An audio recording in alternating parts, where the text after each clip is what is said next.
Mr. Zhang. There was an old man named Zhang, who hailed from Shaanxi.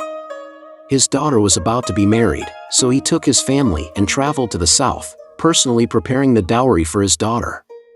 When their boat arrived at Jinshan, Zhang decided to cross the river first, instructing his family not to cook any fish with a strong fishy smell on the boat. This was because there was a giant turtle-like creature in the river that would come out and wreck ships, devouring people whenever it caught the scent of food. It had been causing trouble in the area for a long time. After Zhang left, his family forgot his warning and started grilling meat on the boat. Suddenly, a huge wave emerged from the river, capsizing the boat and causing Zhang's wife, daughter, and others to drown. Zhang returned to the spot where the boat had anchored, but couldn't find his loved ones. Overwhelmed by grief, he desired revenge immediately.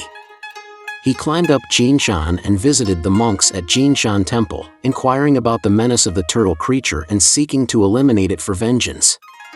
When the monks heard his story, they became extremely fearful and surprised, saying, "We live near it all year round, afraid of being harmed by it, so we have no choice but to worship it as a deity and pray that it doesn't get angry. We frequently sacrifice pigs and sheep, cutting them in half and throwing them into the river, which the turtle then leaps out to consume. Who dares to go against it?" Upon hearing this, Zhang immediately devised a plan for revenge. He gathered several blacksmiths, set up a forge halfway up Jinshan, and melted a large block of iron weighing over 100 caddies. After finding out where the giant turtle often appeared, he called upon a few strong men who lifted the iron block with large tongs and threw it into the river. The turtle leaped out and swiftly devoured the iron block.